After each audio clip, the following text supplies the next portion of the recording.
आम धारणा यही है कि नेताओं का पढ़ाई लिखाई से क्या काम, राजनीति के गणित बिठाने के लिए किताबी गणित जानना जरूरी नहीं। नेटफ्लिक्स पर रिलीज हुई निर्देशक तुषार जलोटा की फिल्म 10 भी इसी सिरे को उठाती है। हम समझते हैं कि हमारे नेता कितने भ्रष्ट हैं और कैसे वे अपने घोंसले और अन्य चीजों को पंख देने के लिए सिस्टम को अपनी छोटी उंगलियों पर घुमाते हैं। तो दोस्तों, आज हम एक्सप्लेन करने वाले हैं 10 बी मूवी को, जो कि हाल ही में रिलीज हुई है, जिसमें लीड रोल में अभिषेक बच्चन, यामी गौतम और निम्रत कौर देखने को मिलेंगी। वीडियो को शुरू करने से पहले वीडियो को लाइक जरूर कीजिएगा और चैनल को भी जरूर से जरूर सब्सक्राइब कीजिएगा, ताकि आपको इसी तरह के लेटेस्ट और फ्रेश कंटेंट को यूट्यूब पर सर्च न करना पड़े। तो चलिए शुरू करते हैं आज का एक्सप्लेनेशन। फिल्म की शुरुआत होती है गंगाराम चौधरी से, जो कि हरित प्रदेश का एक चीफ मिनिस्टर है। गंगाराम एक शक्तिशाली राजनेता है और वह खुद को बहुत स्मार्ट भी समझता है। और फिर थोड़ी देर के बाद वहाँ पर उसका सेक्रेटरी टंडन उसे बुलाने के लिए आता है। दरअसल वहाँ पर कुछ लोग उसे मिलने के लिए आए हैं। वे लोग गंगाराम से कहते हैं कि जिस स्कूल वाली जमीन पर वह मॉल बनाना चाहते हैं, उस पर कुछ प्रॉब्लम्स आ रही है। तो गंगाराम उनसे कहता है कि वह सारी प्रॉब्लम्स ठीक कर देगा,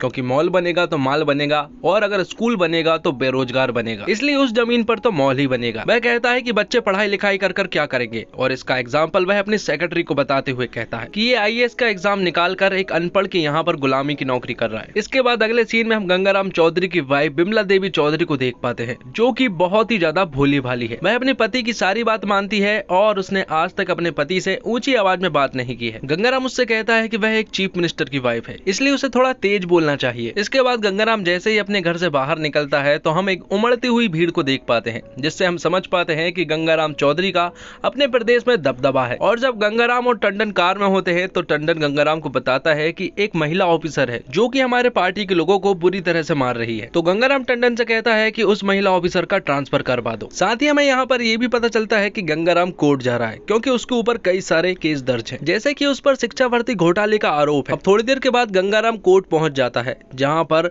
जज साहब उसका बहुत देर से इंतजार कर रहे थे। और गंगाराम जैसे ही कोर्ट में आता है तो जज साहब उसे धाराएं गिनाने लगते हैं और उसे बताते हैं कि उस पे कई सारे आरोप है और वह दोषी पाया गया है, और जब तक सीबीआई की जांच नहीं होती है तब तक गंगाराम को जेल में ही रहना पड़ेगा।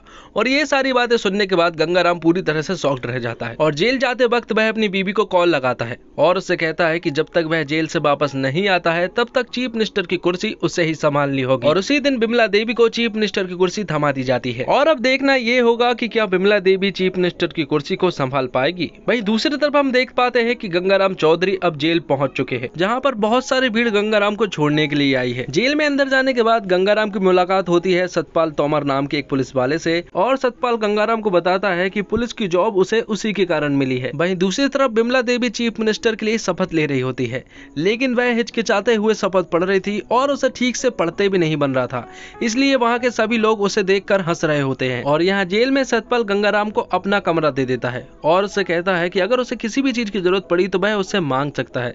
साथ में वह उसे 2 रिमोट देता है, जिसमें एक रिमोट टीवी का होता है, वहीं दूसरे रिमोट में एक मोबाइल होता है, जिससे वह अपने घर कॉल कर सकता है। और अगले दिन गंगाराम की मुलाकात होती है घंटी से, और उन दोनों के बीच जब बातें होती है तो हमें पता चलता है कि घंटी का नाम घंटी कैसे पड़ा। दरअसल उसने कई सारे साइकिलें चुराई थी और उन्हें चुराते वक्त ही वह किसी दिन पकड़ा गया और उसी दिन से उसका नाम घंटी पड़ गया। आगे घंटी वहाँ के कई सारे कैदियों से मिलवाता है। आगे घंटी गंगाराम को प्रेम नाम के कैदी से मिलवाता है, और जब गंगाराम प्रेम से पूछता है कि आखिर वह जेल कैसे पहुंचा, तो वह उसे बताता है कि वह एक लड़की से प्यार करता था, लेकिन उसके भाइयों ने उसके ऊपर झूठा आरोप लगा दिया और उसे जेल भेज दिया। साथ में गंगाराम को यहाँ पर यह भी पता चलता है कि जिस बिरादरी वाली लड़की से वह प्यार करता है वह उसी के बिरादरी वाले लोग हैं।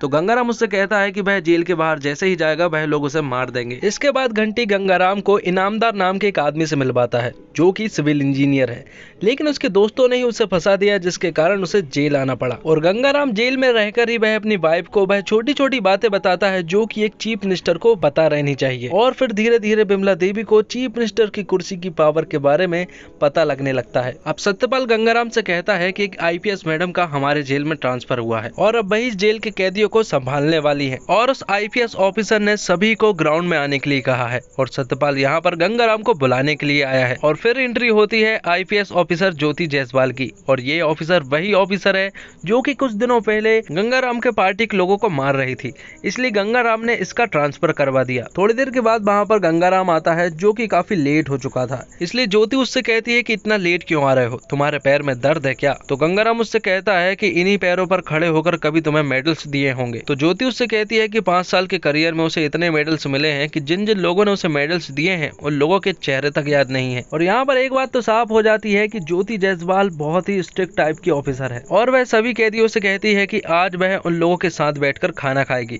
इसके बाद जब वह खाना खा रहे होते हैं तो गंगाराम को भी वही थाली परोसी जाती है जो कि सभी कैदियों को। लेकिन अब तक तो गंगाराम को ऐसा खाना नहीं मिल रहा था क्योंकि सतपाल उसकी पूरी कमी को दूर कर रहा था और 5 स्टार होटल के खाना को लेकर आ रहा था। और जब गंगाराम इस खाने को देखता है तो वह टेबल से इस खाने को नीचे फेंक देता है और थोड़ी देर के बाद वहां पर ज्योति आती है और ज्योति यहाँ पर सबसे पहले उसकी फाइल मंगाती है। फाइल में वह देखती है कि 1 महीने से ऊपर उसे यहाँ पर आए हो चुका है। तो ऐसा तो है नहीं कि उसे यहाँ पर ये खाना पहली बार मिला हो, या फिर ऐसा भी हो सकता है कि उसे ये खाना कोई और दे रहा हो। ज्योति समझ जाती है कि उसकी खातिरदारी सत्यपाल कर रहा था और यहाँ पर वह देखती है कि फाइल में जो है उसके साइन भी नहीं थे, इसलिए वह उसके सिग्नेचर करवाती है। वह यहाँ पर देखती है कि उसके सिग्नेचर में सिर्फ 5 डंडे और 1 बिंदु था और वह समझ जाती है कि उसी की वजह से उसका ट्रांसफर हुआ था, क्योंकि उसके पास जब ट्रांसफर लेटर आया था तो उसमें चीफ मिनिस्टर के ऐसे ही कुछ साइन थे। यहाँ पर ज्योति उसे सुनाने लगती है और साथ में उससे पूछती है कि आखिर वह कौन सी क्लास तक पढ़ा है। तो वह बताता है कि वह 8वीं तक पढ़ा है। तो ज्योति सत्यपाल से कहती है कि 8वीं क्लास के लोगों के लिए हमारे जेल में क्या क्या काम है वह सारे मुझे बताए। और वह जब बताता है तो उसे कुर्सी बनाने वाला काम ज्यादा पसंद आता है, इसलिए ज्योति उसे कुर्सी बनाने का काम दे देती है और साथ ही उसे अब नॉर्मल कैदी के जेल में ही शिफ्ट कर दिया जाता है। और अगले दिन जब बिमला देवी गंगा प्रसाद से मिलने के लिए आती है तो गंगा प्रसाद बिमला देवी को देखकर एकदम चौंक जाता है, क्योंकि बिमला देवी पूरी तरह से बदल चुकी थी। सबसे पहले वह बिमला देवी से कहता है कि इस IPS ऑफिसर का यहाँ से ट्रांसफर करवाओ, जिसके बदले में बिमला देवी उससे कहती है कि वह ऐसा नहीं कर सकती क्योंकि आपने ही उसका ट्रांसफर यहाँ पर करवाया है और अगर वह फिर से उसका ट्रांसफर करवा देगी तो लोग कहेंगे कि वह तुम्हारे फैसले के विरुद्ध जा रही है, इसलिए वह ऐसा नहीं कर सकती। और ये बात सुनने के बाद गंगा प्रसाद पूरी तरह से समझ जाता है कि बिमला को पावर की हवा लग चुकी है। अब अगले दिन गंगा प्रसाद एक प्लान बनाता है और पेट में दर्द के बहाने से वह चाहता है कि वह हॉस्पिटल चला जाए, लेकिन उसकी चोरी पकड़ी जाती है और डॉक्टर साहब गंगा प्रसाद से कहते हैं कि आज तक पेट में दर्द की वजह से कोई भी इंसान हॉस्पिटल नहीं गया है, अगली बार पेट में नहीं बल्कि लीवर में दर्द बताना, ताकि लोगों को लगे कि उसे सच में दर्द हो रहा है और वह हॉस्पिटल रेफर करवा दे। अब अगले दिन गंगा प्रसाद और घंटी कुछ बातें कर रहे होते हैं,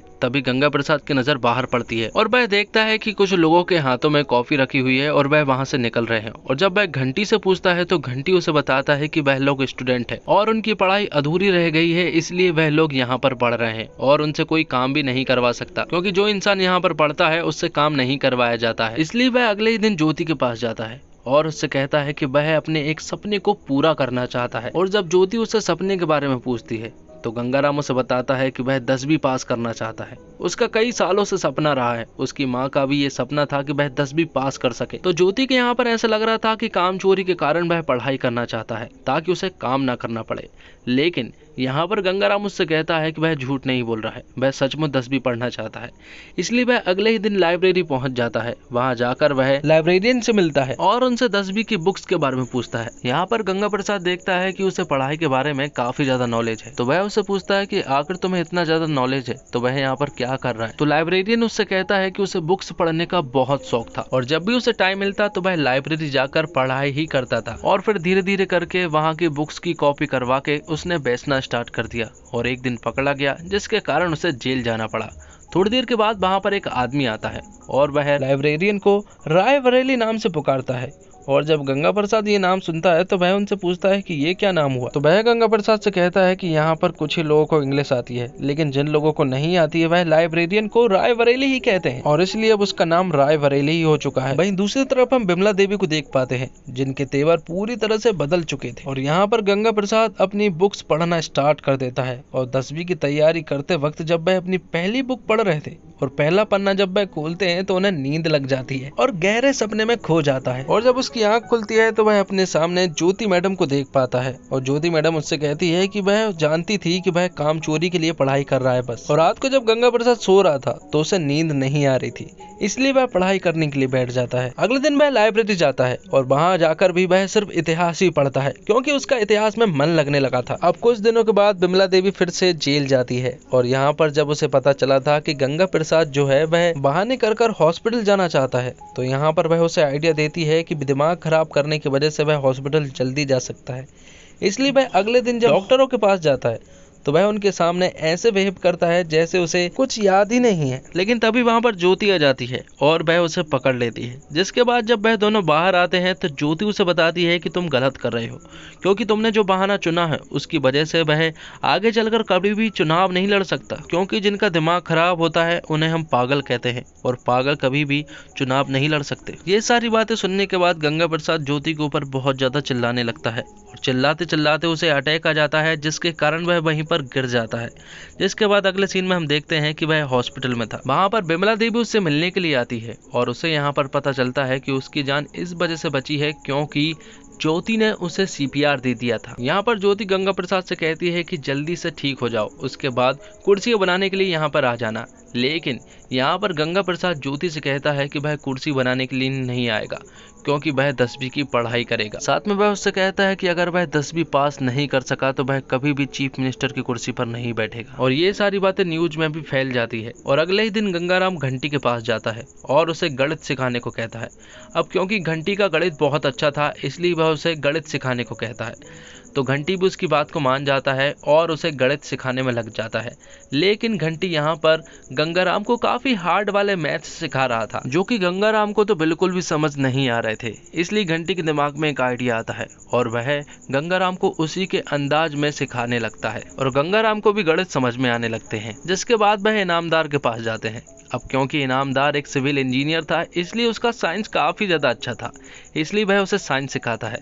दूसरी तरफ रायबरेली के पास वह इंग्लिश सीखने के लिए जाता है, क्योंकि रायबरेली की इंग्लिश बहुत ही अच्छी थी, इसलिए वह उसे इंग्लिश में ट्रेन करवा देता है। गंगाराम पढ़ाई स्टार्ट कर देता है और वह काफी मेहनत भी करता है, लेकिन एक जगह पर प्रॉब्लम आ रही थी और वह प्रॉब्लम थी हिंदी। वहीं दूसरी तरफ बिमला देवी तो रुकी नहीं रही थी, उसने अपना एक स्टेचू तक बनवा लिया था। और यहाँ पर गंगा प्रसाद सभी चीजों में अच्छा पढ़ाई कर रहा था, लेकिन उसे प्रॉब्लम सिर्फ हिंदी में हो रही थी। इसलिए इनामदार गंगा प्रसाद को बताता है कि अगर उसे कोई हिंदी सिखा सकता है तो वह एक ही इंसान है और वह प्रेम। लेकिन यहाँ पर हमें पता चलता है कि प्रेम की आज बेल है, लेकिन वह बाहर नहीं जाना चाहता। वह यहाँ पर ज्योति मैडम को बताता है कि वह बाहर इसलिए नहीं जाना चाहता क्योंकि अगर वह बाहर गया तो वह लोग उसे मार देंगे। इसका सिर्फ एक ही सॉल्यूशन था, इसलिए वह तुरंत ही गंगा प्रसाद के पास जाते हैं और उसे ये सारी प्रॉब्लम्स बताते हैं। यहाँ पर गंगा प्रसाद भी अपनी प्रॉब्लम बताता है कि उसे हिंदी में प्रॉब्लम हो रही है, लेकिन यहाँ पर वह किसी तरह से कन्विंस करवा कर ज्योति उसे उनकी शादी करवाने को कह देती है और गंगा प्रसाद भी उसकी बात मान जाते हैं और फिर वह अगले ही दिन उनकी शादी करवा देता है और पीछे के रास्ते से चुपचाप उन्हें मुंबई भेजा देता है। अब कुछ दिनों के बाद बिमला फिर से गंगा प्रसाद से मिलने के लिए आती है और यहाँ पर गंगा प्रसाद उसे बताता है कि उसकी पढ़ाई बहुत अच्छी चल रही है, लेकिन प्रॉब्लम सिर्फ हिंदी में हो रही है और उसे ऐसा लगता है कि शायद वह हिंदी में फेल भी हो सकता है। इसलिए वह अगले ही दिन ज्योति मैडम के पास जाता है और उनसे कहता है कि उसे हिंदी सिखा दे। इसलिए कैसे भी करके ज्योति मैडम जुगाड़ करके उसे हिंदी सिखाने में लग जाती है और धीरे धीरे करके गंगा प्रसाद हिंदी सीखने में लग जाता है और वह बहुत ही अच्छी हिंदी सीख जाता है। गंगा प्रसाद को थोड़ी प्रॉब्लम विज्ञान में भी थी और कुछ दिनों के बाद उसे पता चलता है कि इनामदार की भी बेल हो चुकी है और ये काम बिमला देवी ने ही किया है।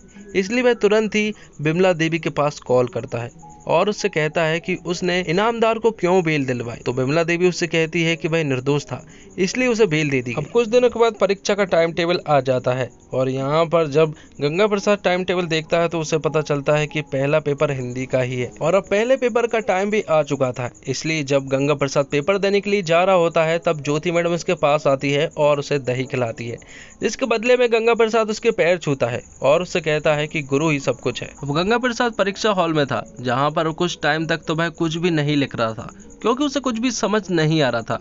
और पेपर होने के बाद टीवी पर न्यूज चलाई जाती है कि गंगा प्रसाद का पहला पेपर हिंदी का था, जो कि काफी ज्यादा बिगड़ चुका है। लेकिन ज्योति मैडम को ऐसा नहीं लग रहा था, इसलिए वह गंगा प्रसाद से पूछती है कि क्या उसका पेपर सचमुच खराब गया, लेकिन गंगा प्रसाद इस पर कोई भी जवाब नहीं देता। और अब धीरे धीरे कर सारे पेपर होना स्टार्ट हो जाते हैं। दूसरा पेपर सोशल साइंस का था, वहीं तीसरा पेपर इंग्लिश का था, जो कि उसका काफी फेवरेट सब्जेक्ट था। आगे का पेपर है गणित का और गणित के पेपर में तो घंटी माँ साहब ने उसे सब कुछ पढ़ा दिया था। पेपर खत्म हो जाते हैं और अब वो दिन भी आ जाता है जब गंगा प्रसाद का आज बेल होने का दिन था, इसलिए उसे अगले ही दिन रिहा करने वाले थे। वहीं दूसरी तरफ हम देखते हैं कि बिमला देवी की नीयत बिगड़ चुकी थी और अब वह कहती है कि अब वह गाय भैंस नहीं चराने वाली, बल्कि अब वही सीएम रहेगी। और जैसे ही वह जेल से छूटता है तो वह तुरंत ही मीटिंग में पहुंचता है, जहां पर उसकी पार्टी के सभी लोग मौजूद थे।